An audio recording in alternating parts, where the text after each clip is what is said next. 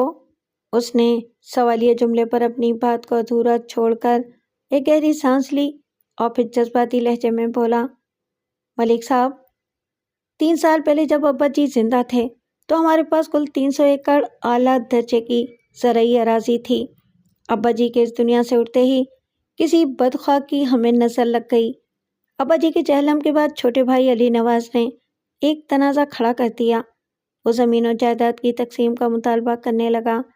میں نے حد الامکان اسے سمجھانے کی کوشش کی، لیکن وہ کچھ بھی سننے کو تیار ہی نہیں تھا۔ اس نے واضح الفاظ میں کہہ دیا کہ میرے ساتھ نہیں رہ سکتا۔ میری اولادوں اور بڑی حد تک ان کی ماں کا بھی دعویٰ ہے کہ چودھری علی نواز اپنی بیوی کے اشاروں پر ناچتا ہے۔ اس کے اندر نادرہ کی کسی بات کو ٹالنے یا اس سے انکار کرنے کی جرات نہیں ہے، اور یہ بٹوارے والا فتنہ نادرہ ہی کا جگایا ہوا ہے۔ میں اس موضوع پر وقت برباد کرنے کے بجائے آپ کو نمبر وار 5ویں اور آخری اہم بات بتاتا ہوں۔ وہ ایک بار پھر رکا اور 2-3 گہری سانسیں لینے کے بعد اپنا بیان مکمل کرتے ہوئے بولا، ہماری 300 ایکڑ زرعی اراضی ہم دونوں بھائیوں میں 150 ایکڑ تقسیم ہو گئی تو علی نواز اس ضد پر اتر آیا کہ حویلی کے بھی 2 حصے ہوں گے۔ میں اس آبائی حویلی کی تقسیم کے حق میں نہیں تھا۔ میں نے واضح الفاظ میں علی نواز سے کہہ دیا کہ یہ حویلی تو میں اپنے پاس ہی رکھوں گا، تم اس کے بدلے میں تھوڑی زمین اور لے لو۔ اس نے میری اس تجویز سے اتفاق کرتے ہوئے کہا کہ اگر میں اپنی 150 ایکڑ اراضی میں سے 50 ایکڑ اسے دے دوں تو وہ حویلی والے معاملے سے دستبردار ہو جائے گا۔ میں نے حویلی کو بچانے کے لیے اپنے چھوٹے بھائی کا مطالبہ تسلیم کر لیا۔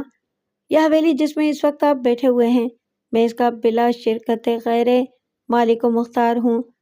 اس کے علاوہ زرعی اراضی کے نام پر میرے پاس صرف 100 ایکڑ زمین بچی ہے۔ کیا آپ کی نظر میں اتنا احمق ہوں کہ اپنی 100 ایکڑ اراضی میں سے 50 ایکڑ زمین کسی میاں نذیر کے ہاتھ فروخت کر دوں گا؟ مجھے اندازہ تو تھا، مگر آپ سے ملاقات کے بعد یقین ہو گیا چودھری صاحب، میں نے اس کی تلخی بھرے استفسار کے جواب میں کہا۔ زمینی حقائق کی روشنی میں آپ کی ذات ہر نوعیت کے شک سے بالاتر دکھائی دیتی ہے، لیکن اس کے باوجود بھی 2 بڑے مسئلے اپنی جگہ پر سر اٹھائے کھڑے ہیں۔ کون سے 2 مسئلے؟ چودھری نے آنکھیں سکیڑ کر سوال کیا۔ اول، کسی چال باز شخص نے نقلی کاغذات تھما کر میاں نذیر سے 50,000 روپے بٹور لیے ہیں۔ وہ جو کوئی بھی ہے، اس کا تعلق قلعہ دیدار سنگھ ہی سے ہے، میں نے ٹھہرے ہوئے لہجے میں کہا۔ دوئم، 8 فروری کو جب میاں نذیر یہاں آیا تو پھر وہ واپس لاہور نہیں گیا۔ 5 دن گزر جانے کے باوجود بھی وہ لاپتہ ہے۔ اغلب امکان اسی بات کا ہے کہ وہ یہیں کہیں غائب ہوا ہے یا اسے زبردستی غائب کر دیا گیا ہے۔ میں اس امکان پر یوں بھی زور دے رہا ہوں کہ میاں نذیر کے ساتھ دھوکہ دہی کا یہ واقعہ آپ کے علاقے میں پیش آیا ہے۔ یہ صرف میرا ہی نہیں، آپ کا بھی علاقہ ہے ملک صاحب، وہ ہونٹوں پر معنی خیز مسکراہٹ سجا کر بولا، بلکہ آپ کا کچھ زیادہ ہی ہے، کیونکہ آپ کے تھانے کی حدود میں قلعہ دیدار سنگھ کے علاوہ بھی درجن بھر گاؤں دیہات آتے ہیں۔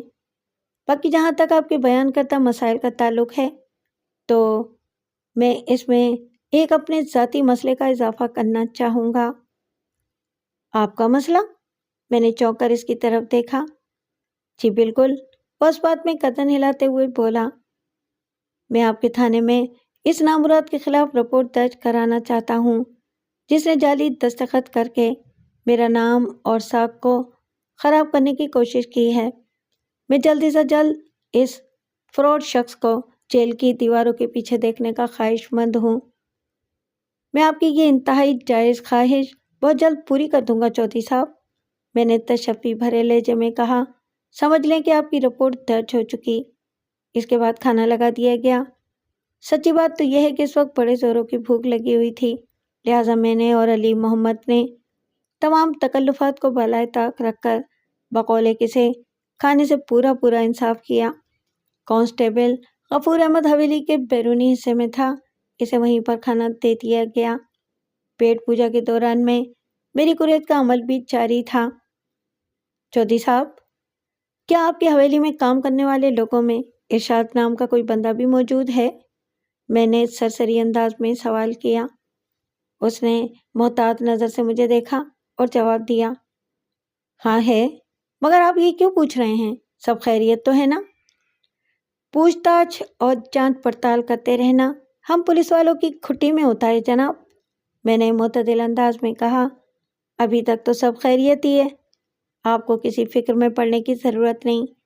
بس اتنا بتا دیں کہ کیا ٹیوب ویل اور دیگر موٹروں کا سامان وغیرہ لانے کے لیے آپ ارشادی کو لاہور بھیجا کرتے ہیں نا؟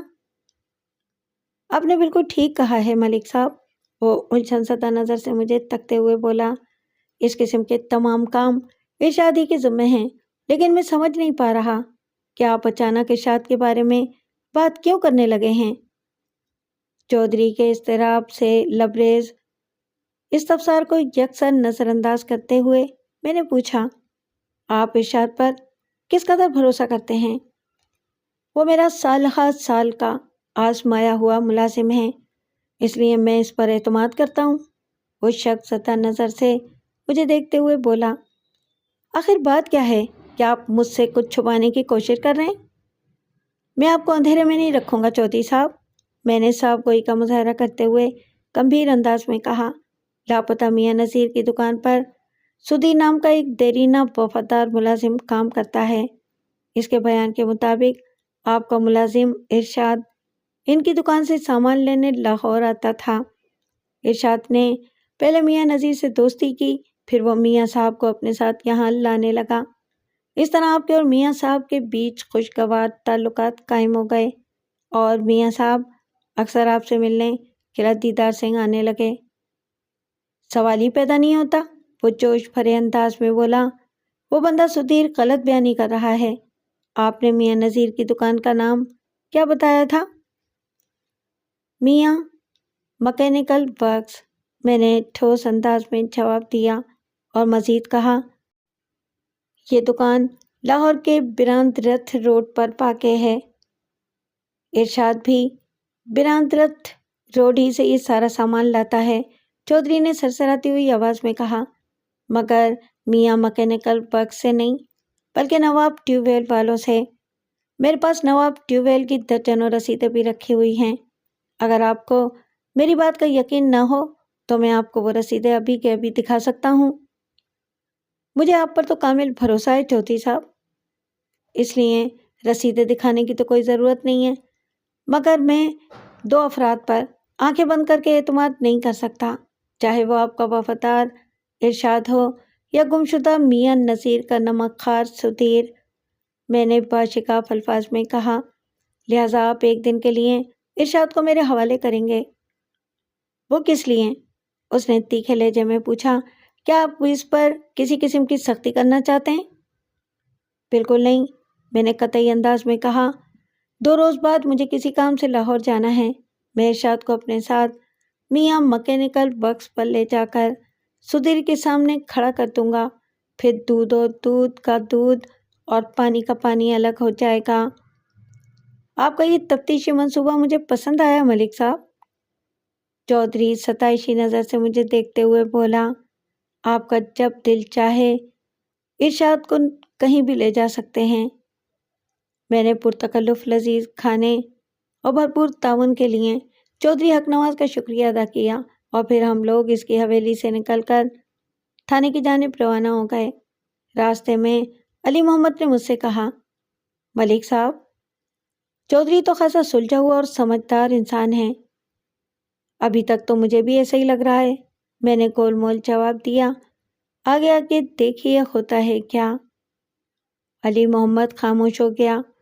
میں نے راستے ہی میں جنرل بس اسٹینڈ سے اسے لاہور جانے والی بس میں سوار کرا دیا اور خود کانسٹیبل غفور کے ساتھ تھانے آ گیا۔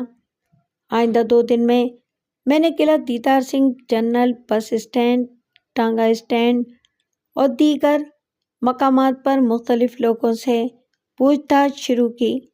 ایک سادہ لباس پر پولیس اہلکار کو میں نے قلعہ دیدار سنگھ کے اندرونی حالات و معاملات کی خبر گیری پر متعین کر دیا۔ چودھری حق نواز نے تو میاں نذیر سے اپنی مکمل لا علمی کا اظہار کر دیا تھا، لیکن علی محمد، نرگس اور سدھیر کا دعویٰ تھا کہ میاں نذیر کا قلعہ دیدار سنگھ آنا جانا تھا۔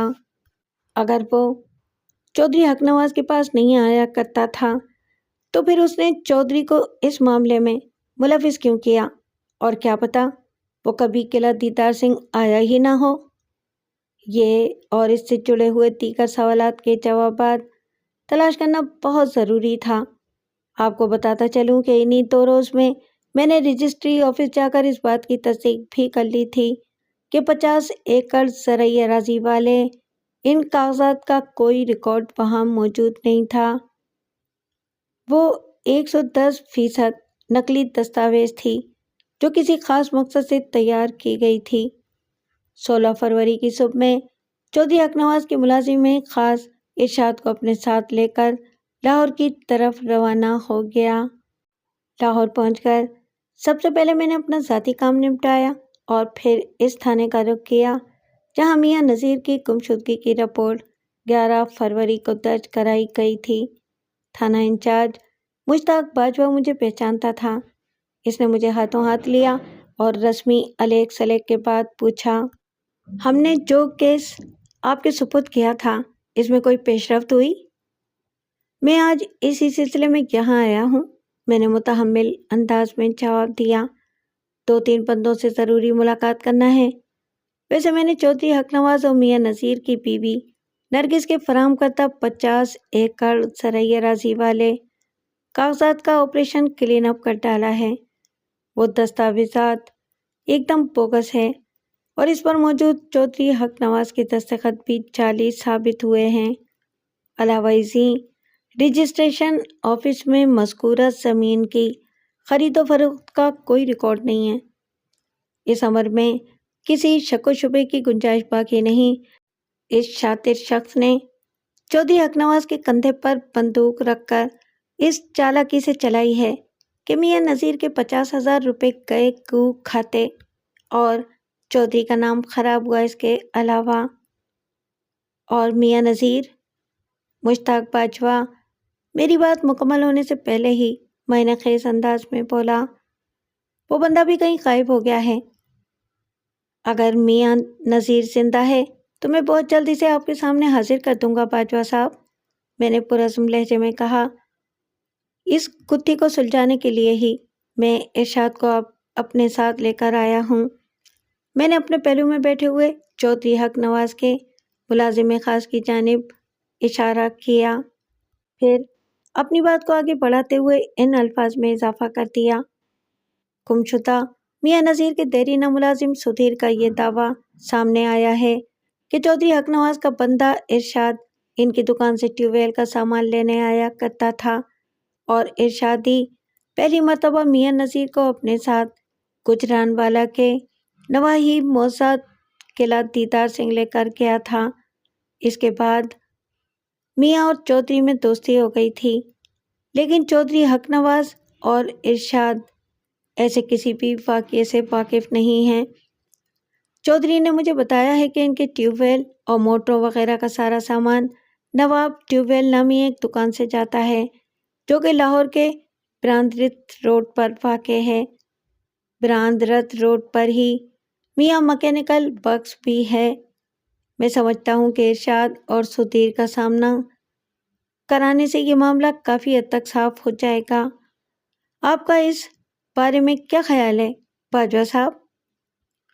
آپ بہت دور کی کوڑی لائے ہیں ملک صاحب، بہت سوچتی ہوئی نظر سے مجھے دیکھتے ہوئے بولا، آپ کی حکمت عملی مجھے بہت پسند آئی ہے اور موجودہ حالات میں مجھے بھی چودھری حق نواز بے قصوری نظر آ رہا ہے۔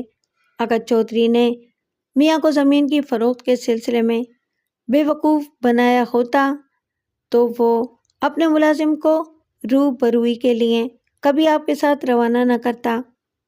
باہر کیف وہ سانس ہموار کرنے کی غرض سے رکا اور پھر بولا، آپ کو اس مشن کے لیے میرے تھانے کے اسٹاف میں سے جتنے لوگ چاہیے آپ اپنے ساتھ لے جا سکتے ہیں۔ میں آپ کی کامیابی کے لیے پر امید اور دعا گو ہوں۔ میں اس کیس کو اپنے حساب سے اکیلے ہی لیڈ کرنا چاہتا ہوں۔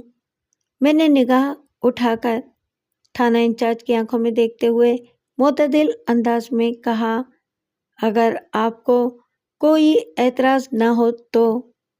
باجوہ صاحب، مجھے کوئی اعتراض نہیں ملک صاحب، وہ دوستانہ انداز میں بولا، آپ کی آمد میرے تھانے میں رجسٹر ہو چکی ہے، میری جانب سے آپ کو فری ہینڈ ہے۔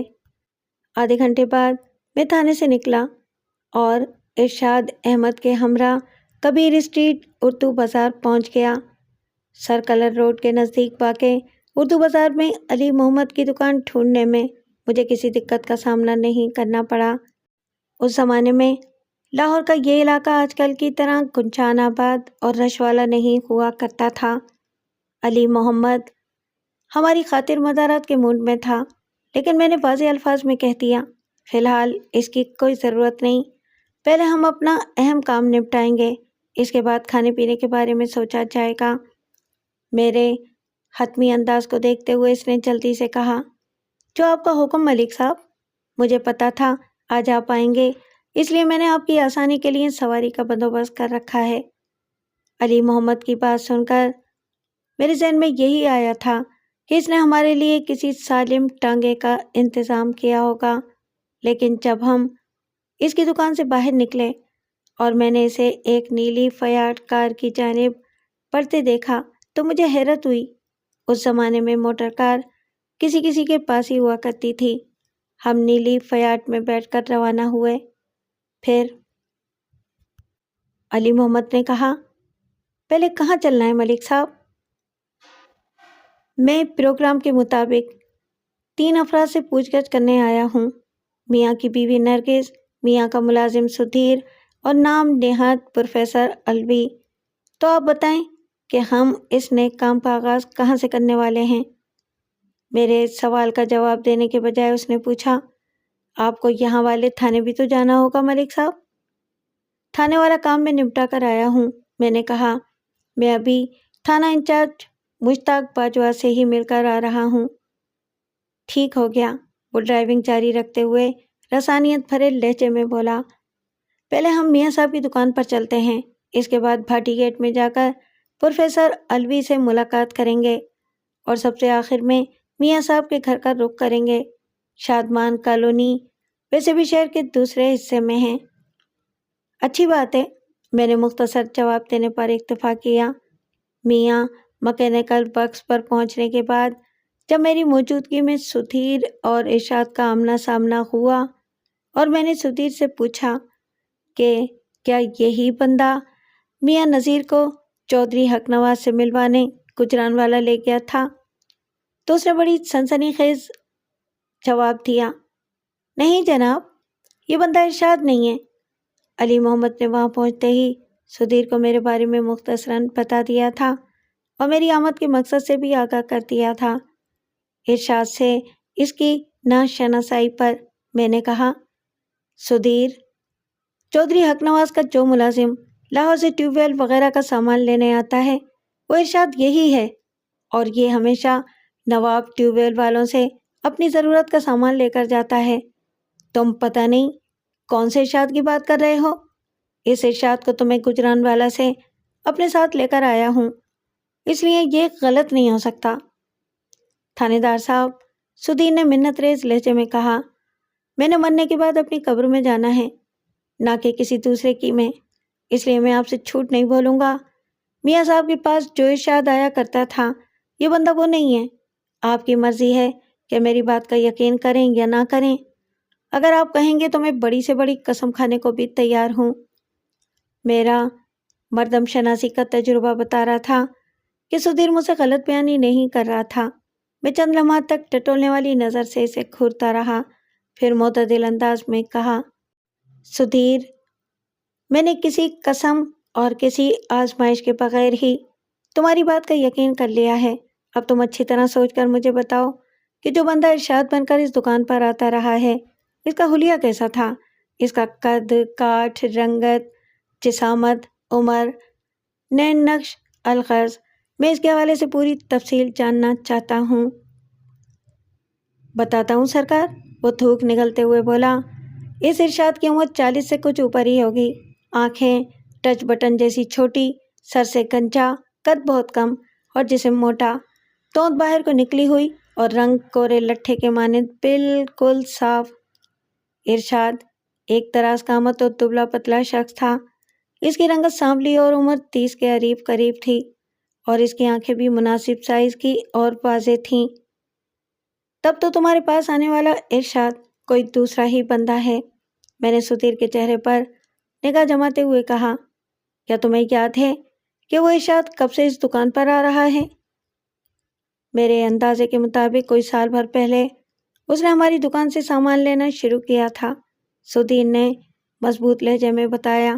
آج کل کی طرح شاید وہ بھی فروری ہی کا مہینہ تھا۔ تمہیں یہ بھی یاد ہوگا کہ میاں صاحب پہلی بار کب گجرانوالہ گئے تھے؟ میں نے سوالات کے سلسلے کو آگے بڑھاتے ہوئے کہا۔ اس دوران میں نے اپنی ڈائری کھول لی تھی اور ارشاد سے ہونے والی معلومات کے اہم نکات اس ڈائری میں درج کرتا جا رہا تھا، خصوصاً سدھیر کے ارشاد کا حلیہ وغیرہ میں نے بالتفصیل نوٹ کر لیا تھا۔ جی مجھے یاد ہے، وہ اس بات میں سر ہلاتے ہوئے بولا۔ یہ پچھلے سال کی بات ہے، وہ مئی یا جون کا مہینہ تھا۔ میاں صاحب نے آ کر مجھے بتایا تھا کہ ادھر قلعہ دیدار سنگھ میں گندم کی کٹائی کا کام جاری ہے۔ انہوں نے چودھری حق نواز کے اخلاق اور شرافت کی بھی بہت تعریف کی تھی۔ خاص طور پر میاں صاحب چودھری صاحب کے مہمان نوازی سے بے حد متاثر ہوئے تھے۔ سدھیر، کیا کبھی تمہارا گجرانوالہ جانا ہوا ہے؟ میں نے پوچھا۔ نہیں تھانے دار صاحب، وہ نفی میں گردن جھٹکتے ہوئے بولا۔ لاہور سے باہر جانے کا اتفاق بہت کم ہوتا ہے۔ ہمارے زیادہ تر رشتہ دار چونیا اور کاہنا کاچھا میں رہتے ہیں۔ سال میں ایک آدھ بار ادھر کا چکر لگ جاتا ہے۔ ایک بار میں قصور تک بھی گیا ہوں، اور قصور کے بعد انڈیا کا بارڈر ہے۔ ویسے میاں صاحب نے مجھ سے وعدہ کیا تھا کہ جب وہ قلعہ دیدار سنگھ میں پھلوں کے باغات لگانا شروع کریں گے تو مجھے بھی اپنے ساتھ لے کر وہاں جائیں گے۔ پھلوں کے باغات پر یاد آیا، میں نے ٹٹولنے والے انداز میں پوچھا، کیا تم مجھے بتا سکتے ہو کہ میاں صاحب نے چودھری حق نواز سے وہ 50 ایکڑ زمین کب خریدی تھی؟ علی محمد نے مجھے زمین کی خریداری کے حوالے سے جو دستاویز دی تھی، اس کے مطابق مذکورہ زرعی اراضی اس سال میں جنوری کو خریدی گئی تھی، سدھیر نے میرے استفسار کے جواب میں بتایا۔ جہاں تک مجھے یاد پڑتا ہے، پچھلے سال اکتوبر یا نومبر میں چودھری حق نواز اور میاں صاحب کے درمیان باغات لگانے کے موضوع پر بات چیت کا آغاز ہوا تھا، وہ پرسوچ انداز میں بولا، اور باقاعدہ سودا جنوری کے آخری دنوں میں ہوا ہے۔ مجھے تاریخ یاد نہیں ہے۔ ہاں، جنوری کا آدھا مہینہ گزرنے کے بعد کی بات ہے۔ سدھیر، آخری مرتبہ تم نے چودھری کے بندے ارشاد کو کب دیکھا تھا؟ میں نے معتدل انداز میں سوال کیا۔ میرا مطلب ہے اس دکان پر آئے سے کتنا عرصہ ہو گیا ہے؟ اسی مہینے کی 4 تاریخ جناب۔ تمہارا مطلب ہے کہ 4 فروری؟ میں نے تصدیق طلب نظر سے اس کی طرف دیکھا۔ آج سے 12 دن پہلے۔ جی جی بالکل، وہ اپنے سر کو اسباتی انداز میں ہلاتے ہوئے بولا۔ اور میاں صاحب اس کے ٹھیک 4 دن بعد یعنی 8 فروری کو گجرانوالہ کے نزدیکی گاؤں قلعہ دیدار سنگھ گئے تھے، اور وہ ابھی تک واپس نہیں آئے۔ اس نے دل گرفتہ لہجے میں جواب دیا۔ جی تھانے دار صاحب، میں اور بیگم صاحبہ ان کے لیے بہت زیادہ فکر مند ہیں۔ آپ کسی طرح میاں صاحب کو جلدی سے ڈھونڈ نکالیں۔ یہ آپ کا ہم لوگوں پر بڑا احسان ہوگا سرکار۔ میں سدھیر کے خالص جذبات کو بخوبی سمجھ اور محسوس کر رہا تھا۔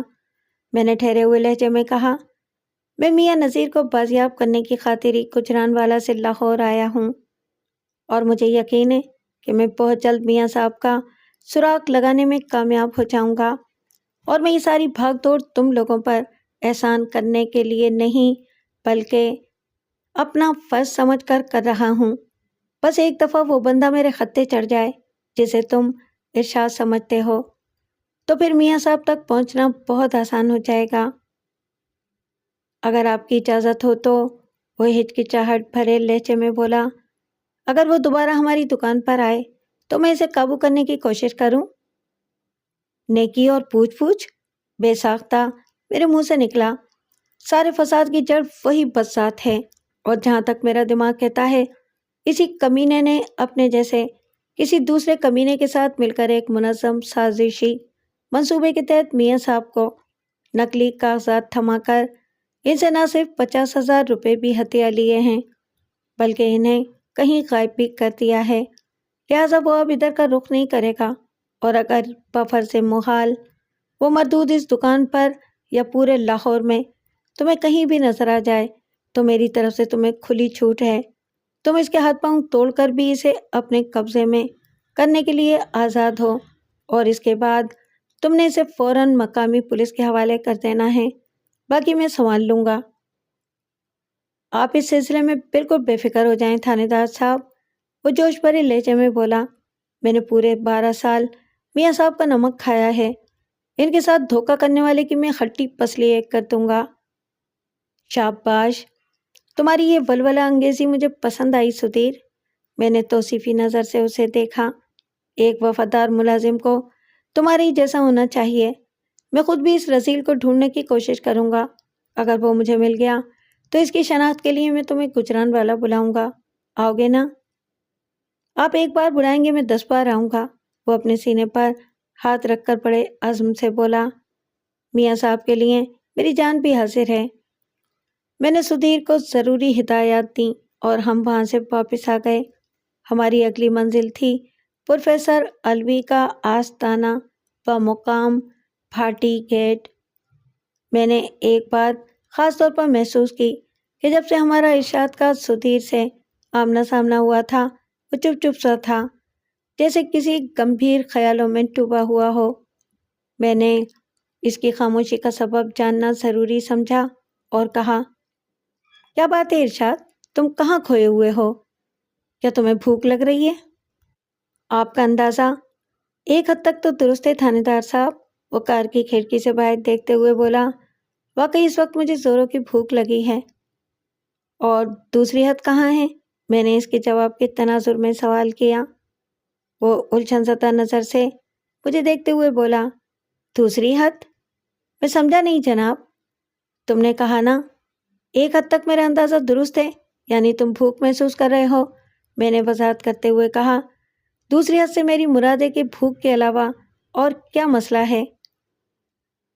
آپ ٹھیک کہتے ہیں سرکار، وہ تائیدی انداز میں گردن ہلاتے ہوئے بولا، میں کچھ اور بھی سوچ رہا تھا۔ اور کیا؟ میں پوچھے بنا نہ رہ سکا۔ آنکھیں ٹچ بٹن جیسی، قد چھوٹا، بدن موٹا، پیٹ کا مٹکا باہر کو نکلا ہوا، وہ پرخیال انداز میں بولا، سر سے گنجا، عمر 40 سال سے زیادہ، اور رنگ کورے لٹھے کی طرح سفید۔ یہ تو اس بندے کی تفصیلات ہیں جو چودھری حق نواز کے ملازم خاص ارشاد کی حیثیت سے میاں مکینیکل ورکس پر آیا کرتا تھا۔ میں نے سرسراتی ہوئی آواز میں کہا، یعنی تمہاری حیثیت سے؟ ابھی تھوڑی دیر پہلے میاں نذیر کے ملازم سدھیر نے اس ارشاد کا یہی حلیہ بیان کیا ہے۔ تم اس چال باز شخص کے بارے میں کیا سوچ رہے ہو؟ مجھے لگتا ہے کہ میں نے اس بندے کو کہیں دیکھا ہے، ارشاد نے انکشاف انگیز لہجے میں جواب دیا، مگر یاد نہیں آ رہا کہاں۔ ادھر لاہور ہی میں یا گجرانوالہ میں کہیں؟ میں نے تیز آواز میں استفسار کیا۔ میں یقین سے نہیں بتا سکتا تھانے دار صاحب، وہ معذرت خانہ انداز میں بولا۔ جب سدھیر اس بندے کے بارے میں بتا رہا تھا تو اسی وقت مجھے ایسا محسوس ہونے لگا تھا کہ میں نے اس قد کاٹ اور حلیے کے بندے کو دیکھا ہے، مگر باوجود کوشش کے بھی میں ابھی تک یہ یاد نہیں کر پایا کہ کب اور کہاں۔ تم اسے یاد کرنے کی کوشش کو مسلسل جاری رکھو، میں نے ٹھہرے ہوئے لہجے میں کہا۔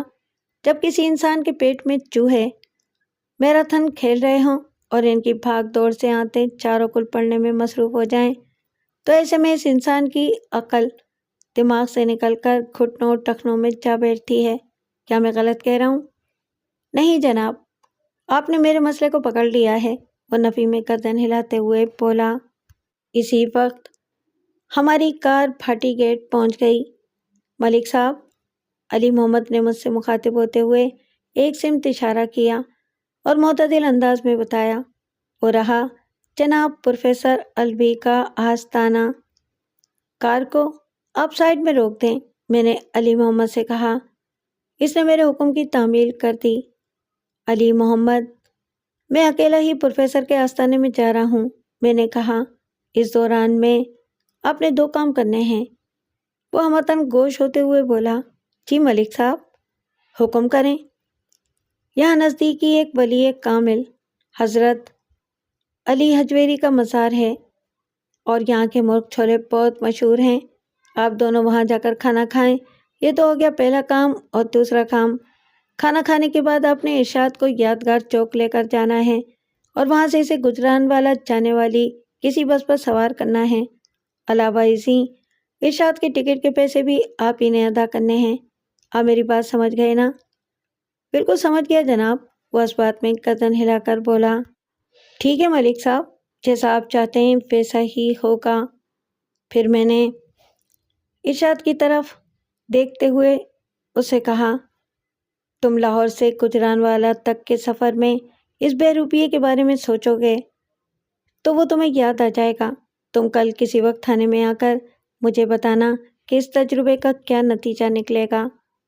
اس نے اس بات میں گردن ہلانے پر اکتفا کیا۔ میں نیلی فیار سے نیچے اتر گیا۔ علی محمد نے کار آگے بڑھا دی۔ سدھیر نے دھوکے باز ارشاد کی شخصیت کے حوالے سے جو کچھ بتایا تھا، اس کی تفتیشی معاملات میں بہت زیادہ اہمیت تھی، اور یہ اہمیت اس وقت میری نگاہ میں ہزاروں گنا بڑھ گئی تھی جب اصلی ارشاد نے اپنے محسوسات کا مجھ سے اظہار کیا تھا۔ اگر اسے ایسا لگ رہا تھا کہ سدھیر کے بیان کردہ بندے کو اس نے کہیں دیکھ رکھا ہے، تو یقیناً بار بار کوشش کرنے سے اس کی یادداشت میں کوئی مفید اور مثبت انگڑائی بھی دیکھنے کو مل سکتی تھی۔ اگر مرد مذکور ایک بار میرے ہاتھ لگ جاتا تو میں اس کی زبان کھلوانے کے بعد اس کیس کو چٹکی بجاتے میں حل کر سکتا تھا۔ اس زمانے میں بھاٹی گیٹ نامی علاقے میں عوام کی تفریح کے 2 ہی مراکز ہوا کرتے تھے، نمبر 1 پاکستان ٹاکیز اور نمبر 2 تھیٹر۔ پروفیسر الوی کا آستانہ ملک تھیٹر کی بغل میں واقع تھا۔ جب میں وہاں پہنچا تو پروفیسر اپنے آستانے میں اکیلا ہی بیٹھا ہوا تھا۔ اس وقت میں چونکہ عوامی لباس میں تھا، اس لیے وہ بھی مجھے کوئی سائل ہی سمجھا۔ میں اس کے سامنے جا کر بیٹھا تو اس نے میری آنکھوں میں دیکھتے ہوئے کہا، ہاں تو بتاؤ تمہیں کون سی پریشانی یہاں کھینچ کر لائی ہے؟ پروفیسر الوی کا وہ آستانہ روایتی آستانوں کے مانند فرشی نشست کا حامل نہیں تھا، بلکہ اس نے اسے ایک آفس کی طرح میز کرسی وغیرہ سے سیٹ کر رکھا تھا۔ ایک کرسی پر وہ خود برائے جوان تھا اور 2 کرسیاں سائلین کے لیے میز کی دوسری جانب رکھی ہوئی تھیں، جن میں سے ایک پر اس وقت میں پروفیسر کے روبرو بیٹھا ہوا تھا۔ مجھ سے سوال کرنے کے بعد اس نے حساب کتاب کی غرض سے کاغذ قلم سنبھال لیا تھا۔ میرا ایک دوست اچانک گم ہو گیا ہے، میں نے اس کے استفسار کے جواب میں کہا۔ بس یہی پریشانی ہے میری، میں چاہتا ہوں کہ آپ میرے دوست کا اتا پتہ لگائیں۔ تمہارا دوست کب سے لاپتہ ہے؟ اس نے کاغذ پر قلم چلاتے ہوئے پوچھا۔ 8 فروری کی صبح سے، میں نے بتایا۔ اوہ، تو اس واقعے کو 1 ہفتہ گزر گیا ہے، اس نے سنجیدہ لہجے میں کہا۔ تم نے اپنے دوست کو کہاں کہاں تلاش کیا ہے؟ ہر جگہ، میں نے گول مول جواب دیا۔ تھانے میں اس کی گمشدگی کی رپورٹ بھی درج کرائی ہے، مگر ابھی تک کوئی مثبت خبر سننے کو نہیں ملی۔ یہ پولیس والے کسی کام کے نہیں ہیں، وہ برا سا منہ بناتے ہوئے بولا۔ خیر، اب تم بالکل ٹھیک جگہ پر آ گئے ہو۔ تمہارا وہ لاپتہ دوست جہاں کہیں بھی ہوگا، میں اسے 24 گھنٹے کے اندر ڈھونڈ نکالوں گا۔ آپ کو تو پولیس ڈپارٹمنٹ جوائن کر لینا چاہیے پروفیسر صاحب۔ آپ کے علم کی بدولت ان کے بہت سارے پیچیدہ کیس چٹکی بجاتے میں حل ہو سکتے ہیں۔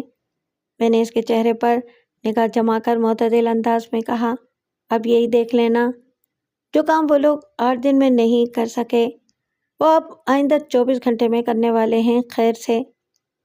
اس نے شک بھری نظر سے مجھے گھورا اور روکھے لہجے میں دریافت کیا، کیا تمہیں میری صلاحیتوں پر بھروسہ نہیں ہے؟ اگر بھروسہ نہ ہوتا تو میں آپ کے پاس چل کر نہ آتا، میں نے اسے پانچ پر چڑھاتے ہوئے کہا۔ آپ لاہور شہر کے جانے پہچانے اور مانے ہوئے عامل کامل ہیں پروفیسر صاحب، ہر قسم کی کاٹ اور لوٹ پلٹ کے ماہر۔ پھر میں نے سچ کے اندر جھوٹ کا تڑکا لگاتے ہوئے ان الفاظ میں اضافہ کر دیا، میرا ایک رشتہ دار ادھر کڑی شاہوں میں رہتا ہے، اس کا نام قدیر ہے، وہ اپنے ہر کام کے لیے آپ ہی کی خدمت میں حاضر ہوتا ہے۔ اسی نے مجھے آپ کے بارے میں بتایا ہے۔ وہ کہہ رہا تھا کہ دنیا میں کوئی ایسا کام نہیں ہے جو آپ نہ کر سکتے ہوں۔ میں بڑی امید لے کر آپ کے آستانے پر آیا ہوں پروفیسر صاحب۔ اس نے اس بات میں گردن ہلائی۔ میری وضاحت نے اس کے چہرے پر اطمینان کے تاثرات سجا دیے تھے۔ ایک بار پھر وہ کاغذ قلم کی جانب متوجہ ہوتے ہوئے مجھ سے بولا، تمہارے گمشدہ دوست کا نام میں والدہ۔ میں والدہ؟ میں نے مصنوعی الجھن کا اظہار کرتے ہوئے کہا، ہاں۔ وہ وضاحت کرتے ہوئے بولا، میں پوچھ رہا ہوں کہ تمہارے دوست اور اس کی ماں کا نام کیا ہے؟ اس کا پتہ لگانے کے لیے مجھے ان دونوں چیزوں کی ضرورت ہے۔ میں آپ کو اپنے اس دوست کا نام تو بتا سکتا ہوں، مگر اس کی ماں کا نام مجھے معلوم نہیں، اور مجھے یقین ہے کہ آپ اس کی ماں کا نام ضرور جانتے ہوں گے۔ میرے آخری جملے نے پروفیسر الوی کو چونکا دیا۔ اس نے کڑے لہجے میں استفسار کیا، تمہیں ایسا یقین کیوں ہے کہ مجھے اس بندے کی ماں کا نام کیسے معلوم ہوگا؟ اس لیے کہ میں نے سرسراتی ہوئی آواز میں جواب دیا، میرا وہ دوست آپ کا گہرا عقیدت مند ہے، وہ اپنی زندگی کے ہر معاملے کے لیے مشورہ کرنے آپ ہی کے پاس آیا کرتا تھا۔ کون؟ وہ کڑبڑائے ہوئے لہجے میں بولا، تم کس کی بات کر رہے ہو؟ میاں نذیر کی، میں نے انکشاف انگیز لہجے میں بتایا، میاں مکینیکل ورکس، لاہور والے میاں صاحب۔ اوہ، تو تم میاں صاحب کے دوست ہو؟ وہ ایک گہری سانس خارج کرتے ہوئے بولا، میں ہر اس شخص کا دوست، مددگار اور خیر خواہ ہوں جو کسی بھی قسم کی مصیبت میں گھرا ہو، میں نے سنسناتے ہوئے لہجے میں کہا۔ میرا نام صفدر حیات ہے اور میں ضلع گجرانوالہ کے ایک تھانے کا انچارج ہوں، اور میاں نذیر کی گمشدگی والے کیس کی تفتیش کے سلسلے میں مجھے یہاں گجرانوالہ سے لاہور آنا پڑا ہے۔ امید ہے آپ میری آمد کا مقصد وضاحت کے ساتھ سمجھ گئے ہوں گے۔ میری اصلیت کا پتہ چلتے ہی وہ پٹری پر آ گیا۔ اس نے میرے انکار کے باوجود بھی ضد کر کے لائٹ ریفریشمنٹ کا بندوبست کر دیا اور میاں نذیر کے حوالے سے مجھے بتانے لگا۔ مجھے میاں صاحب کی گمشدگی کے بارے میں ان کی بیوی نرگس نے بتایا تھا۔ اس نے کہا تھا وہ اکثر میرے پاس آیا کرتے تھے اور مجھے بہت مانتے تھے۔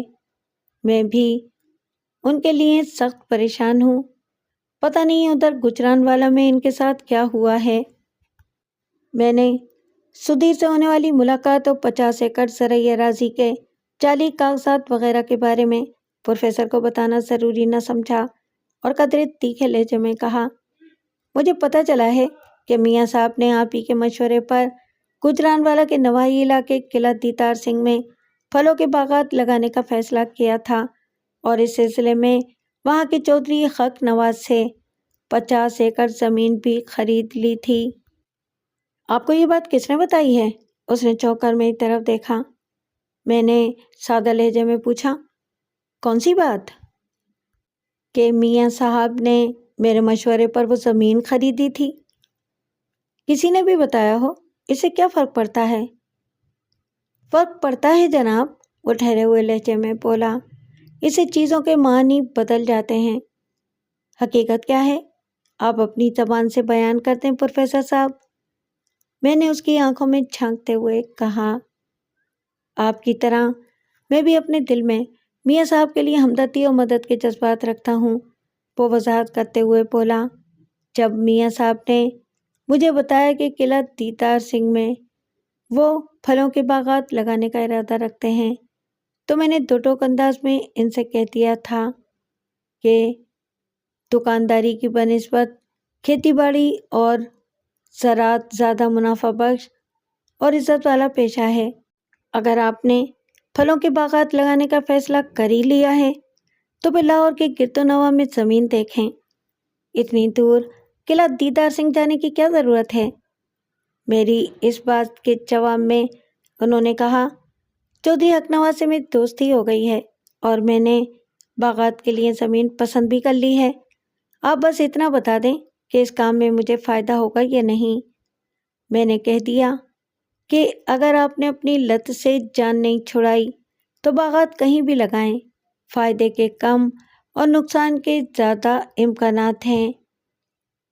میری زبان سے یہ کڑوا سچ سن کر وہ چیں بجبیں ہوئے، پھر موضوع بدل کر دوسری باتیں کرنے لگے تھے۔ آپ نے ابھی میاں صاحب کی کسی لت کا ذکر کیا ہے؟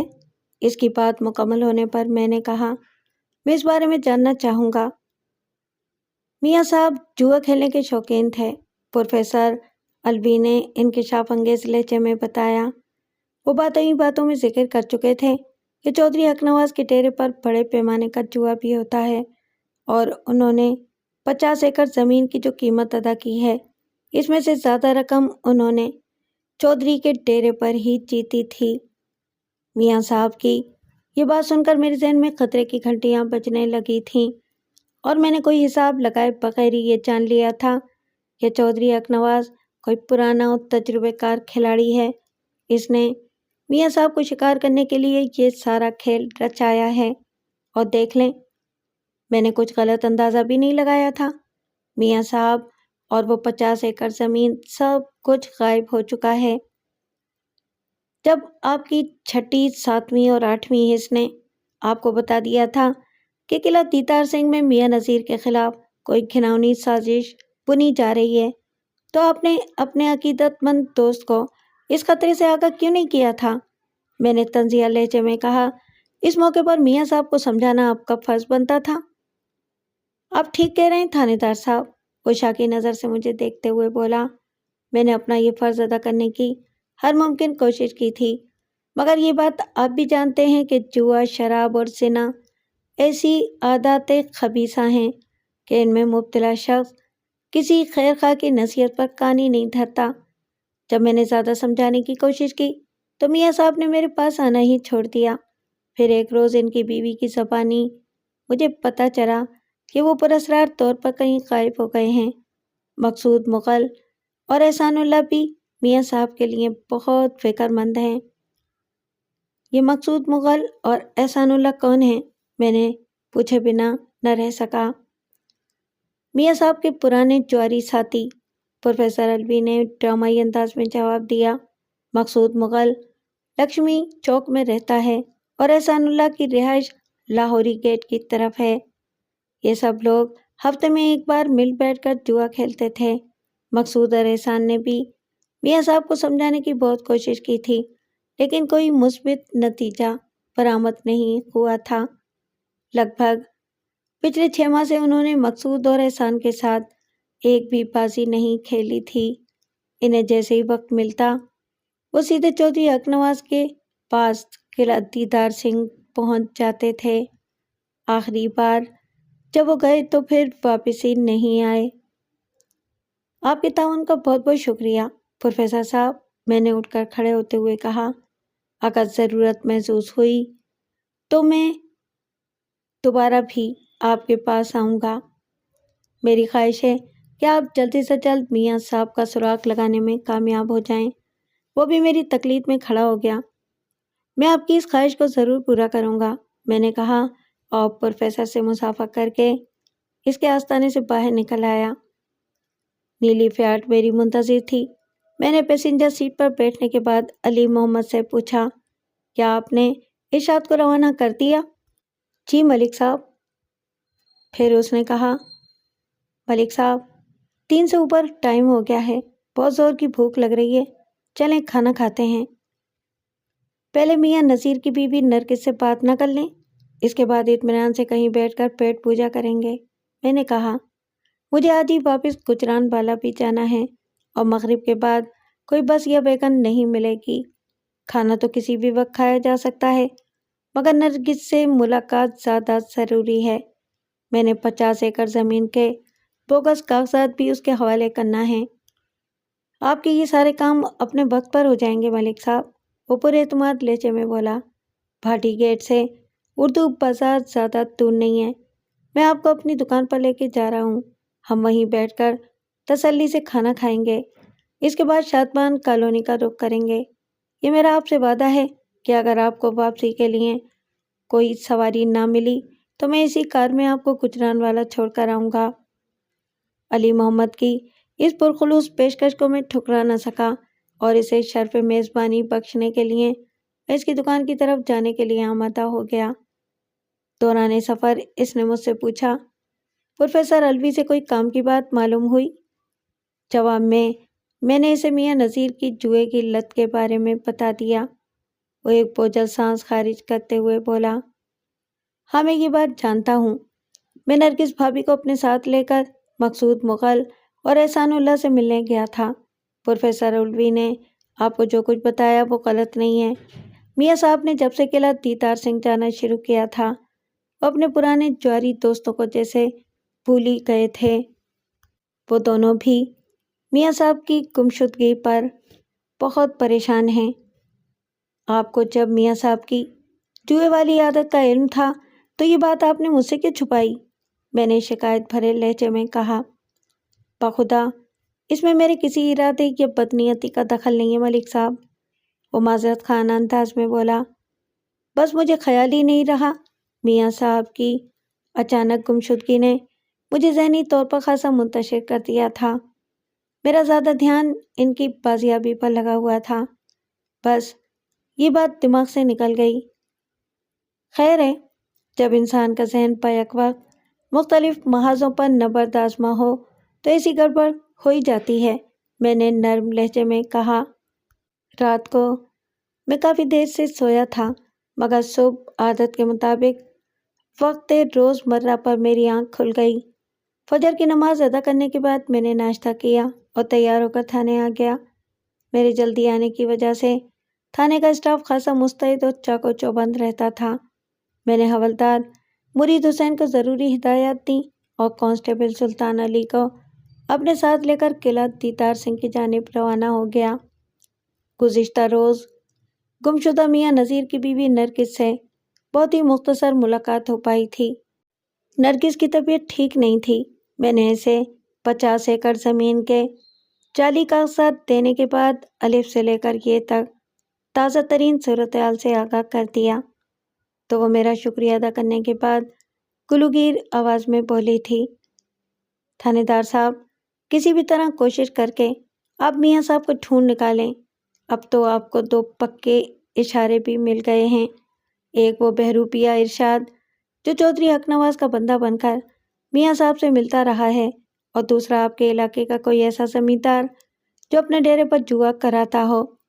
پروفیسر الوی نے آپ سے کوئی غلط بیانی نہیں کی، جوا کھیلنا میاں صاحب کا شوق ہے۔